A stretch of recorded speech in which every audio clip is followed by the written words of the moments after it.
Di dalam visi dan misi Anda disebut kalau rasio pajak dinaikkan menjadi 23%. Dalam simulasi kami, angka itu hampir tidak masuk akal. Yang namanya menaikkan rasio pajak dan menaikkan pajak itu beda. Saya ingin tanya, 23% itu dari apa? 23% dari PDB atau dari APBN atau apa untuk menaikkan pajak? Hati-hati loh, rakyat itu sensitif kalau pajak dinaikkan. Rakyat itu sensitif kalau pajak dinaikkan. Tarif pajak 40-70% adalah perhitungan yang sangat tidak waras. Sangat tidak waras dan sudah pasti mematikan usaha manapun. Modiar Pak. Itu hitungannya 40% loh Pak, dari gross. Kalau bener Pak. Tapi ini saya sudah nulis semua ini biar Bapak tahu. Ini langsung to the point aja Pak. Pajak Dispenda itu 40%. Belum lagi ketambahan pajak karyawan PPh 21. Ini tarif progresif ya Pak. Maksimal itu 15%. Bapak total dulu deh gitu. Bener 40%, 75% apa 100%? Kalau diambil 40% dari pendapatan kotor, berarti hanya sisa 60%. Terus dari sisa 60% ini masih harus lagi membayar pajak lain karena ada pajak penghasilan. Ya pajak badan 22%. Kalau pengusahanya adalah perorangan, kena pajak 35% progresif.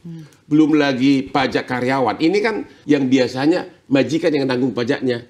Jadi dia harus bayar lagi pajak karyawannya.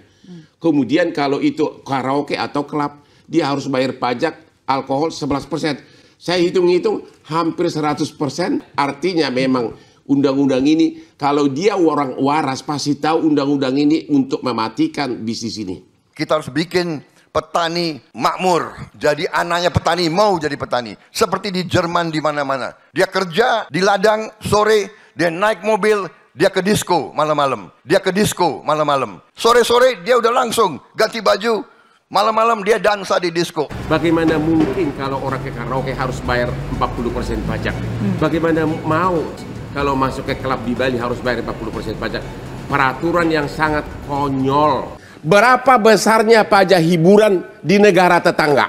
Kita lihat berikut ini. Thailand cuma 5%, Malaysia cuma 6%, Singapura 9%, Filipina 18%, Indonesia 40% dari gross income, dari pendapatan bruto. Bahkan bisa sampai 75% tergantung Pemda. Betapa memilukan peraturan ini. Saya tahu pasti pada negatif thinking. Kita tidak akan memberatkan UMKM yang di bawah omsetnya 500 juta, pajaknya 0. Kalau saya hitungannya hitungan pengusaha kecil ya Pak.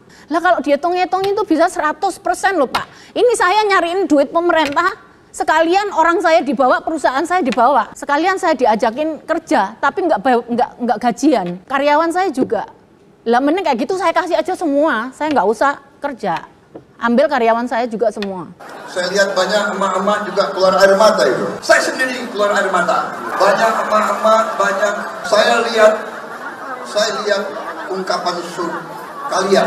Sejauh ini Bapak melihat saya banyak menangis di sosial media, tapi bukan di sosial media saja, tapi di rumah juga saya ikut nangis terus Pak. Saya bingung Bapak bilang tidak mematikan. Itu hitungannya 40% loh Pak. Dari gross? Dari gross. Kalau bener Pak. Tapi ini saya sudah nulis semua ini biar Bapak tahu. Ini langsung to the point aja Pak. Pajak Dispenda itu 40%. Belum lagi ketambahan pajak karyawan PPh 21. Ini tarif progresif ya Pak. Maksimal itu 15%. Bapak total dulu deh gitu. Bener 40%, 75% apa 100%. Terus pajak badan nih. Ada PPh 25. Ini untuk PT. Ini pasti dianjurkan setiap bulan. Jadi pajak PPh 29 untuk PT ini dibayarkan tiap tahun. Ini labanya akan dikurangin angsuran PPh 25. Tambahannya ini banyak banget ini yang saya hitung Pak. Ini pendapatan bruto aja 4,8 miliar sampai 50 miliar. Ini PPh badannya 11%. Di atas 50% 22%. PPN untuk pembelian barang dari vendor. Ini biasanya kan kita juga datengin barang-barang juga. Itu kena juga Pak. Sejak 1 April 22 tahun kemarin itu 11%. Bapak hitung dulu deh. Belum lagi saya harus bayar sewa, service charge, maintenance. Itu monggo dihitung juga Pak. Ini PPh final pasalnya ini. Pasal 4 2 atas sewa 10%. Belum lagi ini saya harus royalti Pak. Lagu yang saya bayar ke LMKN ada 2. Ini ada 2 hak cipta. Dan LMK hak terkait Ini saya satu kamar itu saya bayarnya 12.000 Pak. Ini per room. 1 hari loh Pak, ini 1 hari. Tapi room saya kan tidak sama semuanya. Ada yang 30 room, ada yang 50. Nah ini setiap hari loh. Ada orang dimasukin orang atau tidak, saya harus bayar. Belum lagi gaji karyawan Pak. Biaya listrik, air, internet dan lain sebagainya. Ini masih banyak runtutannya. Selain pedangdut Inul Daratista, Hotman Paris juga turut buka suara dengan memprotes kebijakan pajak hiburan yang naik menjadi 40%. Ia juga mengunggah komentar warganet bahwa kenaikan pajak hiburan sampai 40% ini tak akan mengubah sistem pemerintahan. Tangkapan layar komentar warganet mengenai pajak hiburan dan sistem bagi hasil tersebut diunggah di akun Instagram pribadinya. Ia juga menyertakan ulasan mengenai pajak 40% yang rupanya dipungut dari gross income. Waduh, 40% dari gross income. Untuk Pemda, bukan haknya pemerintah pusat. Ini sama aja Pemda jadi pemilik perusahaan. Bukan lagi sekedar pajak, bahkan lebih kejam dari bagi hasil. Tulis pengacara kondang Hotman Paris. Pengacara sekaligus presenter tersebut mengatakan bahwa pengusaha masih harus membayar pajak penghasilan atau PPH sebesar 20% dari keuntungan. Inilah yang membuat Hotman Paris semakin pusing dengan sistem negara ini. Pengusaha juga harus bayar pajak penghasilan PPH 20% dari keuntungan, Pemda 40% dari gross income, ungkap pengacara kelahiran Laguboti, Sumatera Utara pada 20 Oktober 1959 tersebut.